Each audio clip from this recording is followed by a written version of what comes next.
ከጋብቻ በፊት የነበረ የግል ቤት በትዳር ውስጥ ከፍተኛ ወጪ ወጥቶ ማሻሻያና ማስፋፊያ ቢደረግበትም የጋራ ንብረት ሊሆን አይገባም ተባለ። ሪፖርተራችን ዮርዳኖስ አበበ በጉዳዩ ዙሪያ ከህግ ባለሙያ ጋር ያደረገችውን የስልክ ቆይታ ያካተተ ዘገባ ታስቃኘናለች። ባልና ሚስት አብረው ሲኖሩ አንደኛ ከመጋባታቸው በፊት በየግላቸው ያፈሩት ሀብት የየግላቸው ነው። ሁለተኛ ደግሞ በየግላቸው የነበራቸው ሀብት አድሶ ገንዘብ ካፈሰሱበት ያ የገንዘብ የፈሰሰበት ገንዘብ ዋና ህንጻው ለመጀመሪያ ባለቤት ለሆኑ ይሁንና ህንጻውን ለማደስ የወጣው ገንዘብ ታስቦ ለዚህ ለሚስት ወይ ደግሞ ለባል ይሰጣል ማለት ነው። ግጭት በተፈጠረበት ጊዜ ይሄ ሀብት ሚስቴን ሳላገባ በፊት ወይም ባሌን ሳላገባ በፊት የነበረ ብሎ በማስመስከር የግል ማድረግ ይቻላል። ሁለተኛ ደግሞ በጋብቻ ቀን ይሄን ንብረት በግሌ ያፈራው ስለሆነ የግሌ ሆኖ ይቀጥላል። ወይም ደግሞ ይሄን ንብረት በግሌ ያፈራው ቢሆንም ከዛሬ ጀምሮ ሀብቴ ነው በሚለው ባህላችን መሰረት ከንቺ በፊት ያፈራሁት መኪና፣ ቤት የጋራችን ይሆናል ብሎ ውል ካደረጉ የጋራቸው ይሆናል። የግሌ ነው ካለ የግል ይሆናል ማለት ነው። ዓለም እየተሻሻለች ስለምትሄድ ህጎች ሁልጊዜ አፕዴት እየሆኑ ይመጣሉ እና ከእለት ወደ እለት ከጊዜ ወደ ጊዜ በሚፈጠሩት ግጭቶች በሚፈጠሩት ክርክሮች ከዛ ታይቶ ህጎች እየተሻሻሉ ይመጣሉ። እኔ ምን አደከመኝ? ለምን ለፋለው? ለምን እጥራለው? እግራለው?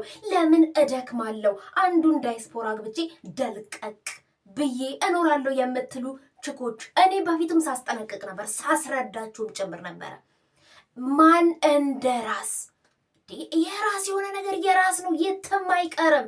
እንግዲህ አሁን አዲስ በወጣው ገጽ ወይንም አዲስ ዜና የሰማሁትን ከዜናዎች ቀንጨብ አድርጌ ላሳውቃችሁ መጥቻለሁ። እንግዲህ ዳይስፖራ የምታቀዱ ዳይስፖራ ለማግባት የምታቀዱ ሴቶችም ሆናችሁ ዳይስፖራ ችክ ለመጥበስ የምትፈልጉ ወንዶች እንግዲህ እርማችሁን ታወጣላችሁ። ከእንግዲህ ወዲህ የለፋህበትን የጣርክበትን የጋርክበትን ትበያለሽ ማለት ነው። ለማንኛውም ቪዲዮን እንዳዳመጣችሁት ነው።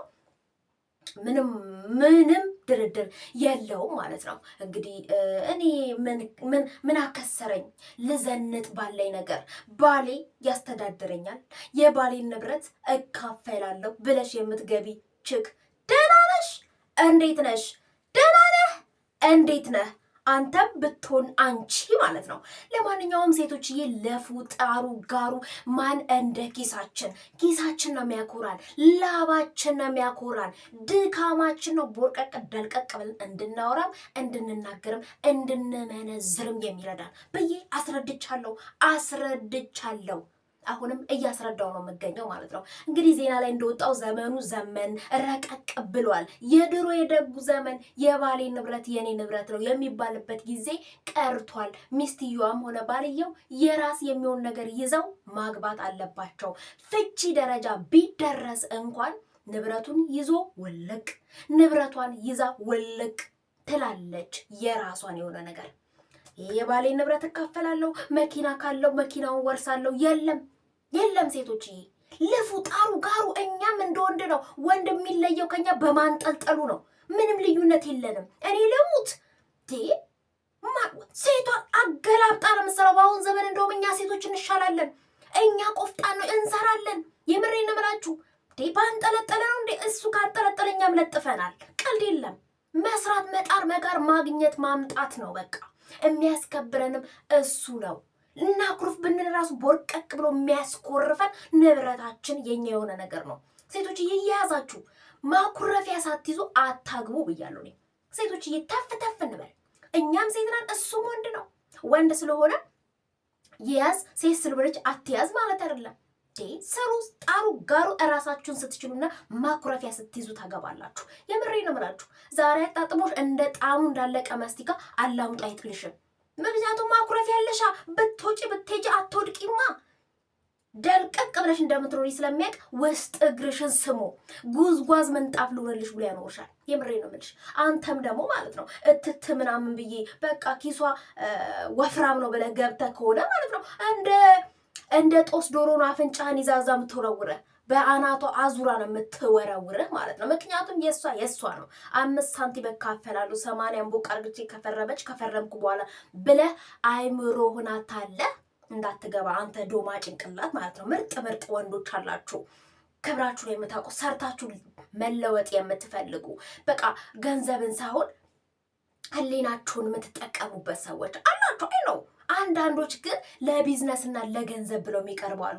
ያ ነገር እፍፍ አርግቼ ከበላው በኋላ 80ንም ቦቅ ካረገች በኋላ እኩል ተካፍዬ እሄዳለሁ የምትለው አንተ ዶማ ጭንቅላቱ ማለት ነው። ቁጭ ብለህ የምትበላው አንተን ነው የምነግርህ።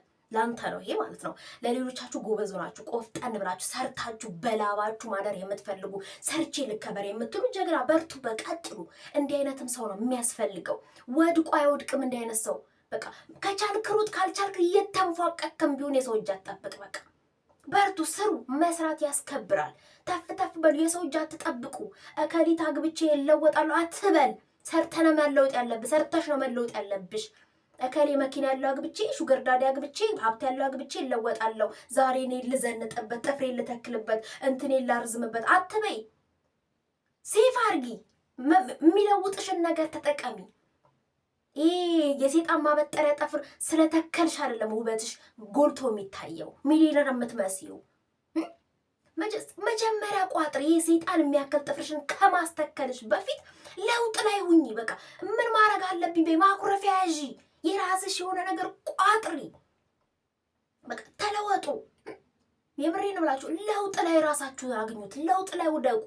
ዘንጡ አይደለም ግን በቃ እንትናን አበበን አግብቼ አበበ ዳይስፖራውን አግብቼ እለወጣለሁ እኔ እከካም አግብቼ አትበይ። እከክሽን አራግፊ መጀመሪያ እንጂ እከካም ሆነሽ ሀብታም ለማግባት ተፍ ከምትይ እከክሽን አራግፊ። እከክህን አራግፍ አንተም ብትሆን ማለት ነው። እና ራሳችሁን ካልቻላችሁ በአሁኑ በወጣው ህግ ማለት ነው ያገባችም ሆነ ያገባ ሰውዬ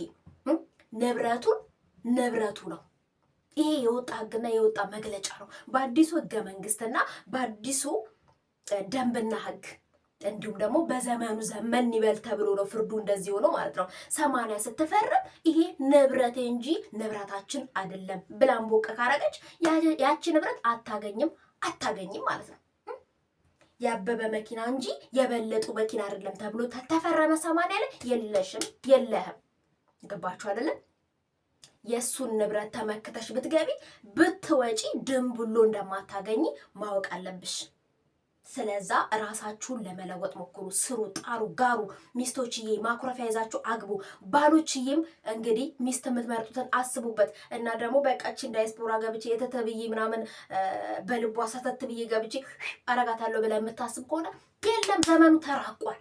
ፍርሚያ ላይ ብቻ ብልጥ መሆን ነው። ሴቶችዬ የሚቀርባችሁን ሰው ፍርሚያ ላይ አስተካክሉት ማለት ነው። ወንዶችዬም እንደዛው እንግዲህ ስትጋቡ እሷ ዳይስፖራ ከሆነች ያንን ሀብት አትካፈልም ለማለት ነው።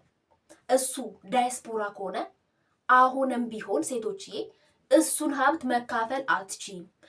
አሁን ድሮ ሴቶች ሲጋቡ ያው ሀብታም ባል ካገባች ከ5 ወር በኋላ ጸብ ቢፈጠር እንኳን የእሱን ንብረት እኩል ተካፍላ ነው የምትሄደው።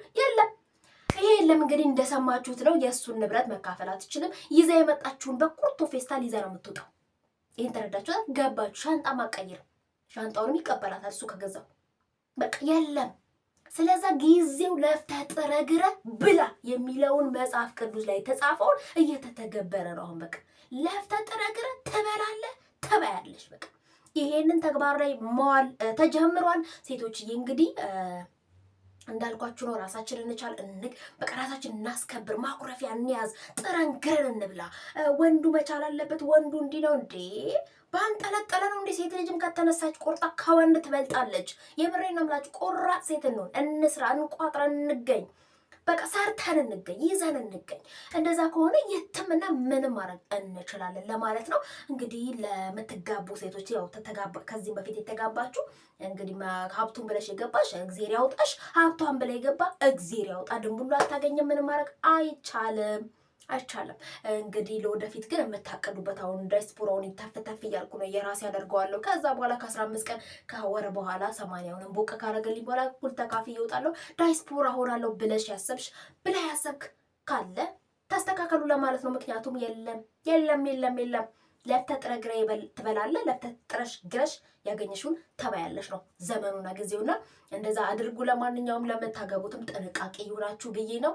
እንዲሁም ደግሞ ብላችሁ ራሳችሁን እንድታስቡና ዛሬውኑ ተነስቼ ተፍ ልበል እንጂ ኑሮ እንዴት ተታላ አልሆነም አታሎ መብላት የለም ብለሽ ተነስተሽ ለመስራት እንድትንደረደር ማንቂያ እንዲሆነ ብዬ ነው የሰራሁት። በቃ መሸረት ማሳወቅ ስላለብኝ ነው። አንዳንዶቻችሁ ትኖራላችሁ እየሰማን እያየንም ነው። በስታችኋል፣ በተለይ በስታችኋል። ቁጭ ብላችሁ በለጡዬ ብታይ እኮ እንቅፋት መቶኝ ገንዘብ ላኪልኝ። ይሄ ያወቀ ያለና የነበረ ነው፣ እየሄደም ያለ ነው። ስለዛ የበለጡን ገንዘብ አጠብቅ፣ ተነስ ተፍ በል እያልኩ ነው። አንቺም ደግሞ የሽመልስን ብር አጠብቂ። ሽመልስዬ እኮ ዳይስፖራ ነው። ዛሬ ናይት ክለብ ምንድን ነው የምጋብዘኝ?